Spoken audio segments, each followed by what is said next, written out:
Nós tínhamos dito a fim de março, penso eu, mais ou menos, meio fim de março, que até ao fim de maio apresentaríamos contributos no quadro das respostas sociais e no quadro da retoma da economia.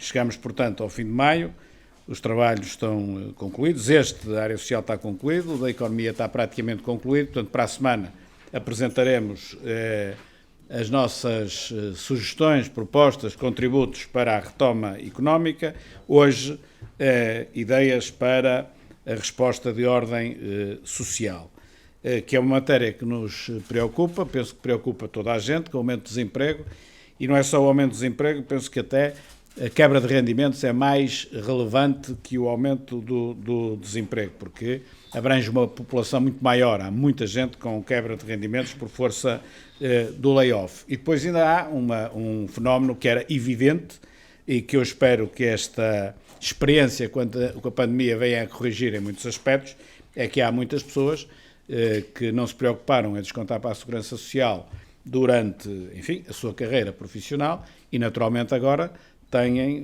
uma ausência de proteção social, que é evidentemente um problema, mas que pelo menos as pessoas entendam que têm de descontar para a Segurança Social e toda a gente tem naturalmente de estar integrado no sistema de Segurança Social.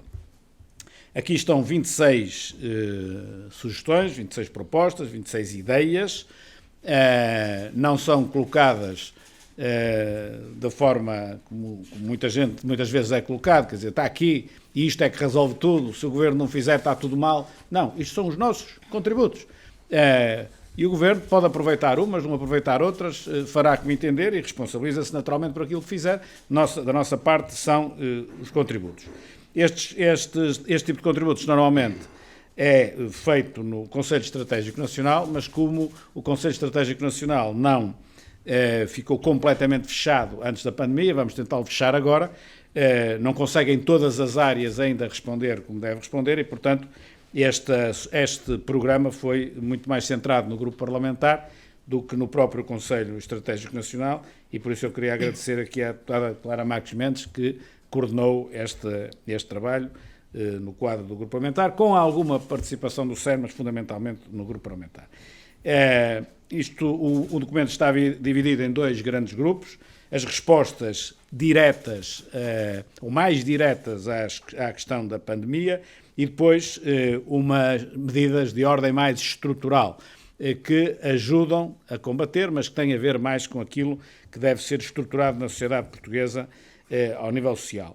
Dentro das respostas diretas tem dois grupos, um de auxílio, digamos assim, de apoio ao setor social e outro diretamente às famílias. Eu vou fazer uma breve apresentação da primeira parte, portanto, respostas diretas no quadro do apoio ao setor social. Depois o deputado Adão e Silva fará a segunda parte e depois a deputada Clara Marques Mendes a terceira. No quadro do apoio ao setor social, logo à cabeça temos a questão das dívidas do Estado ao setor social e solidário, particularmente no quadro do apoio deste setor na área da saúde. Se sem dinheiro não é possível trabalhar direito, mais difícil se torna se não têm sequer o dinheiro que lhes é devido e que têm de ter por direito próprio. Portanto, é absolutamente vital que o Governo pague o que deve. Aliás, no quadro económico nós temos dito que é vital que pague o que deve, ponto. Agora aqui estamos a dizer, dentro desse pague o que deve, que pague ao setor social, porque senão a resposta nesta área será mais difícil ainda. A questão do salário mínimo do setor social e solidário tem a ver com isto. O grosso dos funcionários deste setor, infelizmente, oferem o salário mínimo, não é possível pagar-lhes mais do que isso. O salário mínimo, e bem, foi sendo aumentado, mas depois os apoios da Segurança Social a essas instituições não correspondeu à mesma percentagem de subida da despesa com salários. Portanto, se a despesa com salários subiu e a receita global que eles têm não subiu na mesma proporção, evidentemente que sobra menos para aquilo que é a ação principal dessas instituições. Portanto, impunha-se uma atualização do valor, já não estamos a dizer que desse mais ainda, porque, enfim, o país dá o que pode, mas, pelo menos, manter o nível real de capacidade de compra, de aquisição e de prestação de serviços. A questão da reativação da rede solidária de cantinas sociais. Há muitas pessoas que não gostam do termo cantina social e, portanto, pode-se usar o termo que se entender, não há problema nenhum com isso. A verdade é que a ideia que aqui está plasmada é muito simplesmente esta.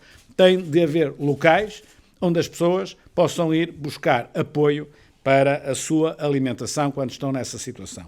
Preferencialmente, ir lá e levarem o apoio para casa. Seguramente é muito melhor no consumir no domicílio, nos termos das palavras inglesas que agora se usa, do takeaway. Com certeza, mas estivemos a falar de um sem-abrigo, por natureza, levar para casa é comer na beira do passeio. Portanto, é melhor ter um sítio, uma mesa, uma cadeira, uma sala, onde possa fazer com dignidade a sua refeição. Portanto, preferencialmente em regime, como agora se diz, ou como se diz em inglês, takeaway, mas tem de haver no mesmo espaço onde as pessoas que não têm casa, ou que não têm, enfim, apoio nesse domínio, possam ter uma maior dignidade na sua alimentação. Depois, o ponto 4 e 5, que tem aí na vossa frente, são um bocado paralelos. Num caso, é uma resposta, é nós aceitarmos que grupos informais, que não respostas institucionalizadas ao nível de uma misericórdia, ao nível de uma autarquia, grupos informais que se venham a formar de forma informal para dar uma resposta concreta que, entretanto, possa existir, imaginemos ao nível de um bairro, ao nível de uma freguesia, ao nível de um quarteirão, o que for, informal, mas que haja da parte da Segurança Social a abertura suficiente para perceber se esse grupo informal está realmente a responder a uma necessidade social objetiva da sociedade ou não. Porque se ficar muito rigoroso, muito estigmatizado, está dentro da lei, cumpre estes parâmetros todos sim, senão não, se formos assim muito apertados, naturalmente que vamos desperdiçar alguma criatividade por parte das pessoas e por parte da sociedade. A mesma coisa no ponto 5, parecido, que aí tem a ver com respostas sociais não tipificadas, nem tanto quem o faz, mas não está na tabela. Pois não está na tabela, mas pode ser, tabela entre aspas naturalmente, mas pode ser importante. A questão dos contratos locais de desenvolvimento social, que existem já há alguns anos e que eu tenho, por experiência própria, fui 12 anos autarca e tenho consciência. Foi a área onde eu, enquanto autarca, mais me dediquei, a parte social, nas diversas vertentes que um município tem da parte social, desde logo a começar pela habitação social, e não tenho a mínima dúvida, isto por experiência própria, a mínima dúvida que a área social é aquela onde a proximidade é mais importante. A própria Câmara Municipal é, muitas vezes, escala grande demais para a resposta a alguns problemas sociais, que fará quando não há essas parcerias com as câmaras, com as freguesias ou com as IPSS. E, portanto, as parcerias neste enquadramento entre a Administração Central e depois as autarquias e as IPSS a nível local é fundamental. Aqui estamos a falar de aspectos de ordem mais estrutural, não é resolver um problema em concreto rapidamente, não, é ter uma resposta estruturada para a integração social de determinadas pequenas comunidades. Ponto 7 tem a ver com o sem-abrigo.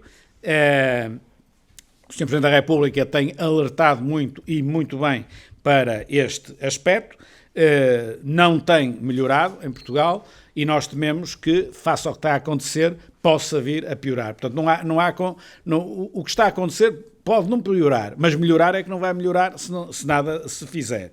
E, portanto, é verdade que a situação dos sem-abrigo ao longo da história foi muito pior, como é evidente, no século XVIII, ou XIX, ou XX, mas a velocidade a que a sociedade tem mudado impunha-se que este problema estivesse muito mais atenuado do que aquilo que está relativamente ao passado.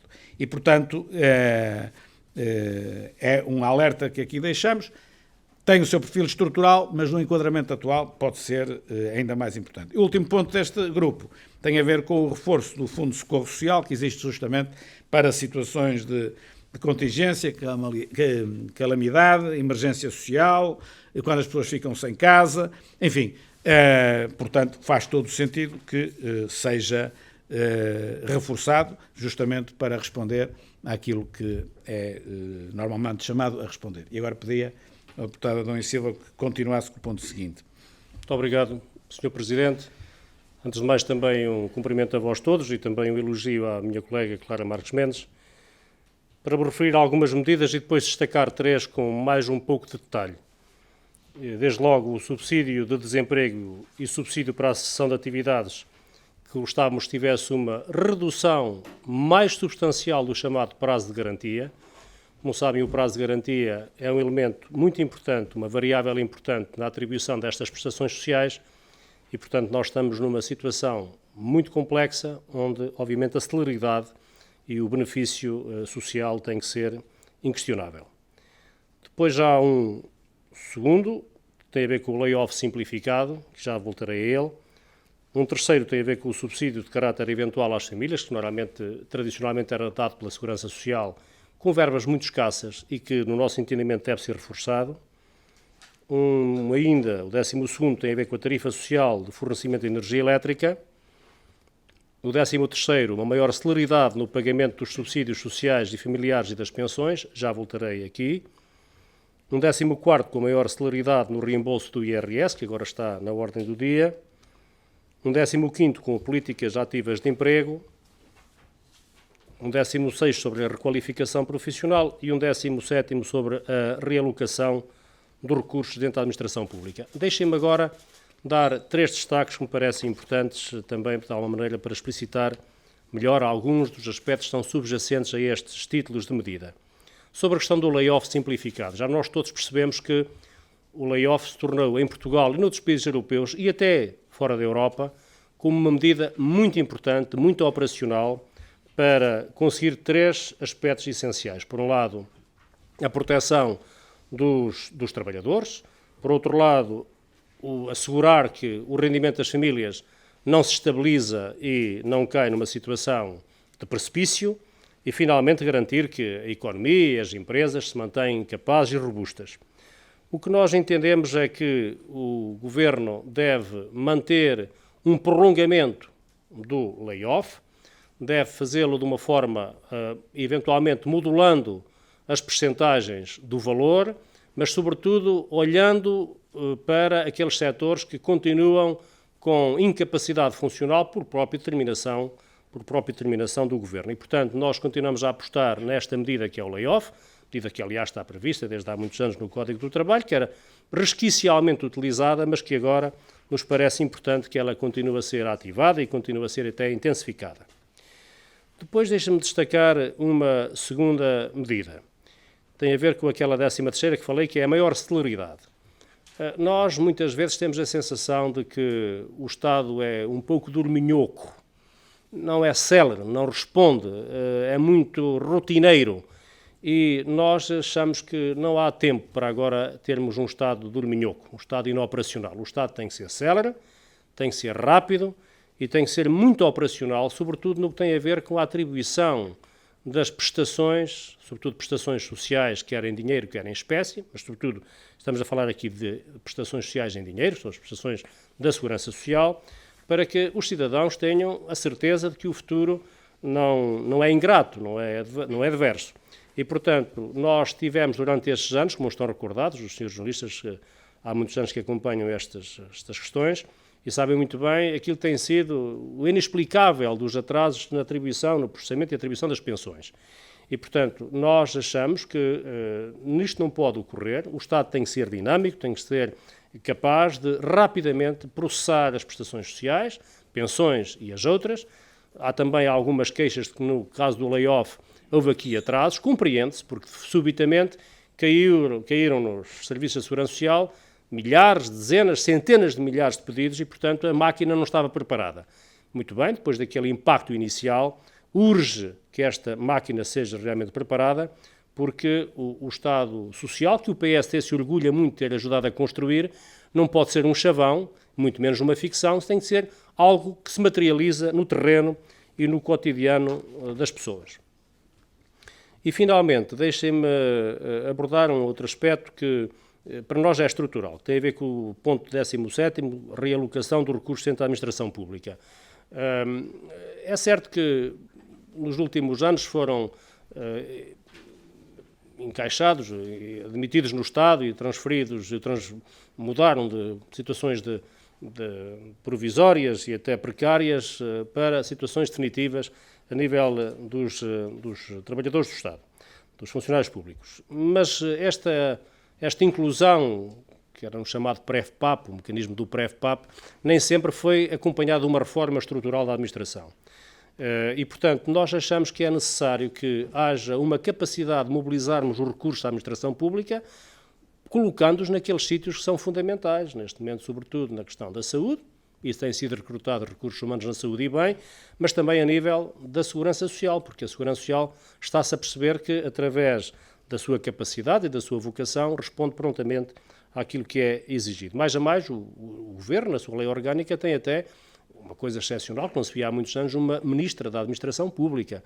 Portanto, exige que o Governo aqui seja capaz de reajustar estruturalmente os recursos humanos, materiais também, mas humanos, da Administração Pública, para que aqueles setores que estão a ser mais necessários, que estão a dar as respostas mais imperativas, sejam realmente muito capazes.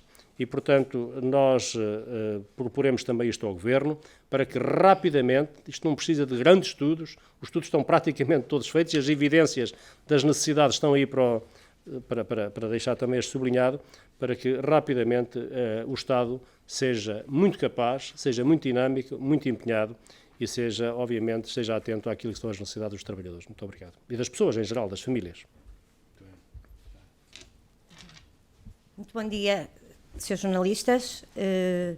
Muito obrigada, Sr. Presidente. Cumprimentar também o meu colega deputado Adão Silva e dizer que, na sequência daquilo que acabou de referir o Sr. Presidente do PSD, eu gostava de acrescentar em matéria social algumas das outras nossas prioridades, mas desde já dizer, não se preocupem que eu vou ser breve na minha exposição. As medidas que vou apresentar não estão necessariamente organizadas de acordo com o documento. De qualquer forma, começar por salientar as 9 medidas estruturais para este setor, em matéria social. Em primeiro lugar, o alargamento do acesso às creches e jardins de infância, dos 6 meses aos 5 anos, na rede social e pública, através da criação de uma rede nacional de creches e jardins de infância tendencialmente gratuitos. Em segundo lugar, a revisão dos escalões do abono de família. Ora, o objetivo desta medida é alargar a base de beneficiários no sentido de permitir que um casal em que ambos ganhem o salário mínimo nacional possa ter acesso ao abono de família. Esta medida permite ainda a majoração da prestação pelo segundo filho e seguintes em 50%. Em terceiro lugar, alargar a rede de cuidados continuados integrados à saúde mental e reforçar os cuidados prestados no domicílio e ambulatório, bem como a capacidade de resposta da rede de cuidados continuados integrados através do aumento do número de vagas. Em quarto lugar, alargar os serviços de apoio domiciliário, com o objetivo de incluir na prestação de cuidados e serviços os serviços básicos de saúde, ou seja, médico e enfermagem. Em quinto lugar, pretende-se que seja privilegiado sempre que possível o teletrabalho, sobretudo nesta fase, como forma de evitar o contacto social potencialmente perigoso. No entanto, apresentamos ainda uma proposta no sentido de ser revisto o regime de teletrabalho em diálogo e parceria com os parceiros económicos e sociais, no sentido de conciliar o mais possível a atividade profissional com a vida familiar e, naturalmente, sem prejuízo dos objetivos de competitividade e produtividade das empresas. Em sexto lugar, fazer uma grande aposta nos cuidadores informais, designadamente através da implementação dos 30 projetos pilotos que já estão definidos em iniciativa, mas que de facto tardam em chegar ao terreno. Em sétimo lugar, criar o estatuto fiscal das instituições do setor social. Esta é também uma prioridade essencial. Foi aprovada a Lei de Bases da Economia Social, que previa a elaboração de um estatuto fiscal próprio para este setor, mas ainda não teve execução. E falta, assim, aprovar um regime de incentivos e benefícios fiscais para milhares de misericórdias e PSS que prestam um serviço inestimável ao país. Em oitavo lugar, apostar na modernização e instituições do setor social. Potenciando os recursos públicos nacionais e europeus, é importante melhorar a gestão destas instituições, a formação dos seus colaboradores, numa lógica de conciliar o voluntarismo e a generalidade da sua ação com o profissionalismo que o futuro requer. Finalmente, e, como tinha dito, seria breve, rever a lei do voluntariado. Esta é, de facto, uma lei antiga, que não é revista há muitos anos e, portanto, é necessário tornar esta lei mais ágil, mais flexível, mais adequada à realidade e, portanto, de certa forma, permitir e atrair mais cidadãos para as causas do serviço de voluntariado e solidário. Muito obrigada. Muito bem. Está tudo claríssimo? Ainda não está claríssimo. Por isso é que trouxemos a Clara, para ficar claríssimo. Queria perguntar, julgo ter percebido que não vão ser transformadas em iniciativas legislativas, mas não sei se algumas irão ser. A maior parte das medidas percebo que não tenham custo, mas queria saber se o PSD fez alguma avaliação de custos que poderia ter este pacote. No caso da economia temos isso com mais preocupação, aqui nem tanto. Eu explico-lhe porquê. Justamente porque nós não estamos a dizer ao Governo que entendíamos que isto devia ser tudo feito. E aí pergunta-se, bom, então quanto é que isso custa para ser tudo feito? Não. Isto são ideias para, no quadro daquilo que for a resposta que o Governo entender como adequada na vertente social, tem aqui ideias que podem ser mais ou menos acomodáveis àquilo que é a base que o Governo pretende fazer. Portanto, a questão do custo de cada uma delas, com esta filosofia não faz grande sentido. O Governo saberá apurar o custo de cada uma delas e até pode dizer, esta é muito interessante, mas não enquadra porque é muito cara, estas duas e estas três podemos conjugá-las. Agora, há aqui coisas que não custam nada. Devolver o IRS a tempo e horas não custa nada. Pagar as pensões de reforma e responder a tempo e horas não custa nada, não é? Atenção. Agora, aquelas que possam ser mais... Reforçar o Fundo de Socorro Social, pois bem, dentro daquilo que naturalmente o orçamento comportar. Ou melhor, o orçamento não comporta nada, porque já está um déficit brutal, mas aquilo que for possível ao país fazer em termos de déficit. O que tem aqui, o que é que sinalizou ao Governo na reunião passada, que mensagem é que obteve de António Costa de possível retirada de alguma dessas medidas? Não, eu não aquilo que eu referi na reunião não teve uma preocupação de dizer assim, olha, esta e estas são as mais importantes e as outras não. Referenciei, porque o documento estava praticamente pronto, olha, temos lá ideias como esta e aquela, mas sem hierarquia, está a ver? Só para lhe dar para exemplificar aquilo que nós iríamos apresentar ainda esta semana. A reunião foi na terça-feira. Já não me recordo bem. Olha, lembro esta das dívidas ao setor social que referenciei, que estava aqui, a questão também da atualização dos apoios às IPSS por via da atualização do salário mínimo, também lembro-me que referenciei, mas não foi por uma questão hierárquica, foi como veio à cabeça na altura, digamos assim, para exemplificar o que é que estávamos a preparar. Relativamente ao layoff, daquilo que eu ouvi ontem o Primeiro-Ministro Sim. falar de uma evolução, acredita que a proposta do PSD pode... Relativamente ao layoff, para lhe ser sincero, não tenho presente o que é que o Primeiro-Ministro disse ontem, mas tenho presente o que é que me disse na reunião, e essa também falámos lá, deve ter dito a mesma coisa que disse na reunião, ou que falámos na reunião.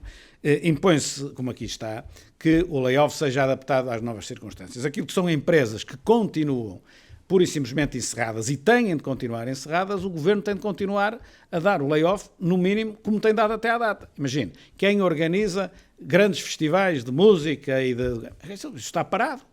Aquele caso que ainda agora, muito recentemente, vimos os carrinhos de choques e essa atividade que não pode ser, pura e simplesmente. Aliás, um caso desses, de alguém que, não me falou a mim diretamente, mas falou num partido, que fez um investimento de 200 mil euros, pondo o dinheiro todo que tinha num novo investimento, com novos equipamentos. Bom, e agora tem os novos equipamentos, e os novos equipamentos estão encostados, nem tem o dinheiro do investimento, nem o investimento pode ser renderizado. Portanto, mas aí ele não tem culpa nenhuma, portanto, aí tem de ser. Depois há aquelas empresas que apanham o efeito indiretamente, porque fornecem para setores que estão parcialmente encerrados ou totalmente encerrados. E, portanto, também vem o seu mercado muito, muito reduzido. Também tem de haver uma resposta mais prolongada para isso. Eu fiquei convencido que o Governo vai dar uma resposta com esta preocupação. Como exatamente? As percentagens, isso nem eu sei, nem penso, e penso que o Governo também não sabe, ainda. Mas que vai dar a resposta, fiquei com a ideia que sim. Já para manter até final do ano, Até final do ano, na vossa perspectiva? Sim, acho que é razoável. Quer dizer, pode ser fim de outubro, fim de novembro, fim de setembro, mas eu acho que é razoável dizer-se até ao fim do ano, não é? Até porque, repare, as empresas podem ir saindo do layoff ao longo do tempo até ao fim do ano. Não quer dizer que fiquem integralmente até ao fim do ano. Mas este apoio, já que inclusive vamos aprovar um orçamento suplementar, que é o complemento ao orçamento que está em vigor, deve lá ter verbas capazes de responder até ao fim do exercício orçamental. Perguntava, sim, aqui pela questão das pessoas em situação de sem-abrigo. Sim. Não consigo perceber bem, além do plano das intenções, o que é que o PSD propõe de fazer para dar uma resposta às pessoas. Certo. E não consegue perceber bem porque realmente não é falta de capacidade sua, é porque não está escrito, portanto tinha de ter capacidade de adivinhação. A questão não é, vamos lá ver, o que é importante aqui na questão dos sem-abrigo não é exatamente dizer que o problema se resolve com a medida A e B e C e D e E. Resolve-se com a prevenção e resolve-se depois com o apoio. Eu tenho, não vou dizer uma experiência brutal nisto, mas tenho uma experiência muito razoável no combate a estas situações. Nós ou conseguimos travar as pessoas que de repente ficam sem casa, sem habitação, ficam sem abrigo, logo no início do fenómeno, ou a partir de uma dada altura, ao contrário do que a maior parte das pessoas possam pensar, institucionalizam-se na rua e depois não querem sair da rua. Que é um fenómeno que eu verifiquei isto no terreno imensas vezes, porque depois são obrigadas a determinadas regras e já estão institucionalizadas na rua sem regras e já não se adaptam às regras que se procuram impor, no bom sentido do termo, para voltar a socializar as pessoas. Portanto, a nossa preocupação aqui não é fazer um programa detalhado, é fazer um pouco aquilo que o Sr. Presidente da República também tem feito. Agora, tem de haver uma estratégia para isso. Eu segui uma estratégia quando fui Presidente da Câmara do Porto, onde tivemos um êxito muito razoável numa parte, e naquilo que tinha a ver com a toxicodependência, por exemplo, tivemos muito êxito, naquilo que tinha a ver com o alcoolismo tivemos menos êxito, por exemplo, e portanto o modelo que seguimos foi não quer dizer que ele depois dê pelo país todo. Portanto, aqui acima de tudo é alertar para este problema e a necessidade de empenho nisso, como o Presidente da República tem feito, repito e bem.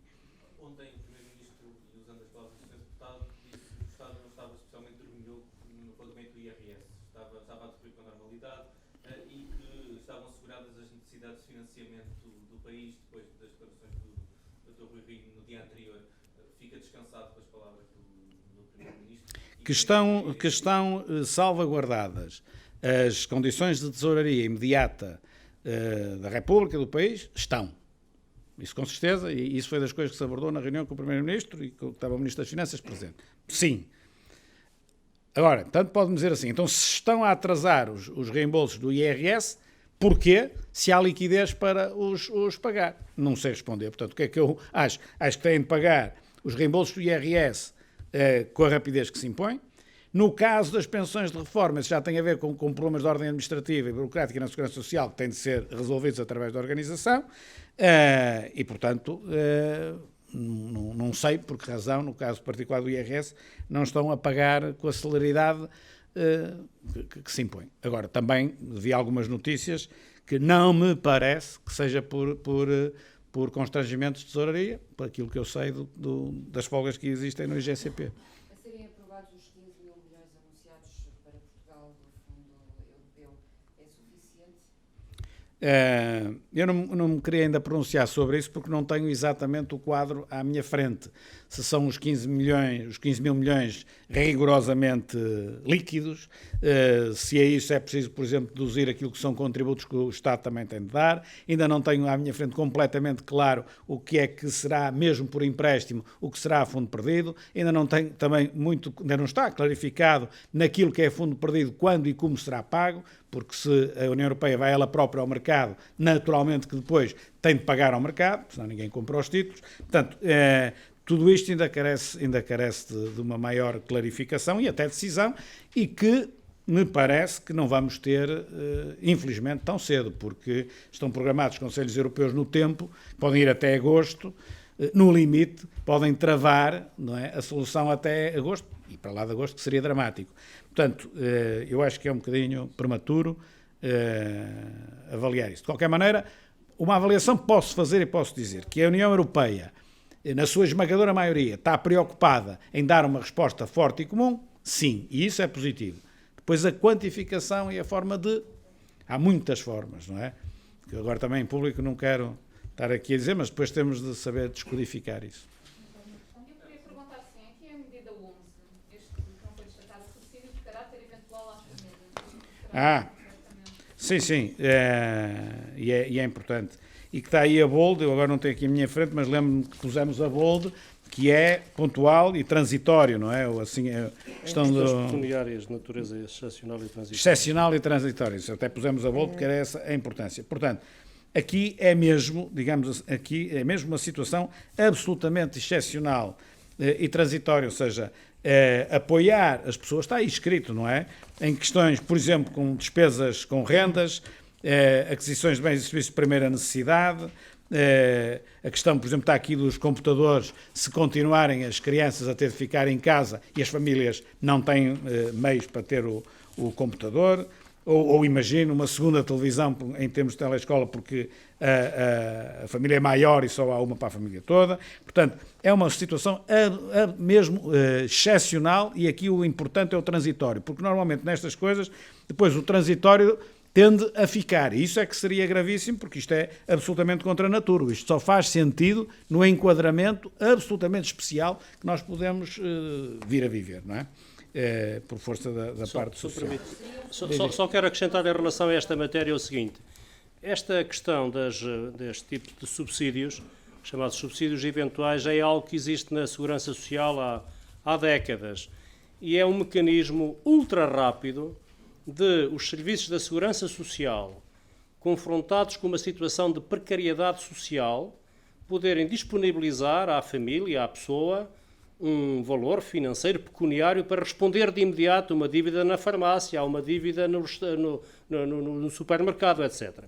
O que nós queríamos ainda era alargar um bocadinho mais, que era, nomeadamente, hoje está muito em causa, como disse o Sr. Presidente, esta questão dos computadores para o ensino-aprendizagem nas crianças, nos jovens, e também para isto, porque a Segurança Social é uma rede muito capilar, está por todo o país, tem técnicos altamente habilitados, chamados técnicos da ação social, que rapidamente diagnosticam, se é que não está já diagnosticada a situação de precariedade social e económica, e, portanto, este tipo de prestação é dada sempre nesta lógica, a lógica da temporalidade, digamos, uma lógica muito singular, muito casuística, para, obviamente, não se perpetuar, porque este tipo de prestações não se podem perpetuar, porque a pobreza tem que ser combatida, não é para perpetuar, bem entendido. Deixe-me só acrescentar aqui uma coisa. Logo a primeira coisa é despesas com rendas, por exemplo, e deixem-me dizer, também convém dizer isso, e também está no texto introdutório, está lá um alerta para esse efeito, que é o penúltimo parágrafo, que é tudo isto que aqui está, mais o que já possa estar em vigor, carece de uma fiscalização apertada por causa dos abusos, porque começam a surgir as primeiras queixas, por exemplo, por parte de senhorios, em que inquilinos não pagam e não tiveram qualquer perda de rendimento ou tiveram uma perda de rendimento insignificante. Portanto, é preciso ter muita atenção aos abusos, porque quando nós entramos com medidas como este género, como esta, que agora acabamos de falar, a tendência para o abuso é grande e, portanto, isso é inadmissível porque estão a pôr em causa as pessoas que verdadeiramente precisam, não é? E, como sabemos, o ser humano tem logo tendência para fazer isso e o Estado tem aqui a obrigação de estar muito atento. Diga, desculpe. Aproveitava para perguntar sobre o passo atrás que foi dado pela TAP no plano de rotas anunciado. Como é que vê? Eu não classificava ainda de passo atrás, porque não é claro que vai dar um passo atrás. É claro que, por força, por pressão do Conselho de Administração, a TAP vai repensar aquilo que a sua Comissão Executiva unilateralmente decidiu. É isto que está aqui em causa. Vamos ver agora o resultado final dessa reflexão da Comissão Executiva, porque é à Comissão Executiva que compete o desenho das rotas, não é ao Conselho de Administração. Comissão Executiva é uma parte do Conselho de Administração e é a Comissão Executiva que lhe compete decidir. O Conselho de Administração não estará, na sua maioria, de acordo com aquilo que foi feito e por essa razão vai ser repensado. Se vai dar o passo atrás ou não vai dar, vamos ver nós agora, no fim, o resultado dessa nova reflexão. De qualquer forma, se a pergunta for é positivo ou é negativo, é positivo, claro. Negativo era manter-se ali e não abrir a porta a nada, não é? Queria só perguntar, na semana passada, o Conselho de Jurisdição do Partido decidiu que já se podem convocar eleições. Queria perguntar, uma vez que tem ao seu lado o candidato único, pelo menos era, não é? À liderança do grupo parlamentar, se vão ser convocadas em breve. E já agora, aproveitando, como é que responde às críticas, teve um deputado que se demitiu de coordenação. Sim, às críticas não respondo. Quanto à sua pergunta, não foi o Conselho de Jurisdição, quer dizer, foi a própria Comissão Política Nacional que decidiu que é quem compete fazer isso. Enfim, repara, a partir de segunda-feira o país não abre completamente, infelizmente não pode, mas abre muito, não é? E, portanto, a própria Assembleia da República, a partir de segunda-feira, ainda abre mais. E, portanto, assim sendo, já não vejo razão para que não se possam fazer eleições com uma urna e que as pessoas vão entrando e vão saindo da sala onde estiver essa urna. Nesse aspecto, pedimos que dentro das estruturas do partido se acelerassem, então, as eleições que já deviam ter tido lugar, ou que deveriam, ou que têm lugar agora no imediato, muitas delas estavam marcadas para não ser adiadas. Dentro dessa insere-se também a questão do grupo parlamentar, agora mais semana, menos semana, mais dia, menos dia, remarcamos, porque elas já estiveram marcadas para um determinado dia. Foram marcadas, remarcadas 2 ou 3 vezes e depois, por força das circunstâncias, estiveram sempre. Portanto, é igual às estruturas de concelhias e distritais, agora arrumar mais algumas coisas e resolvemos essa parte também. Tá? Muito obrigado.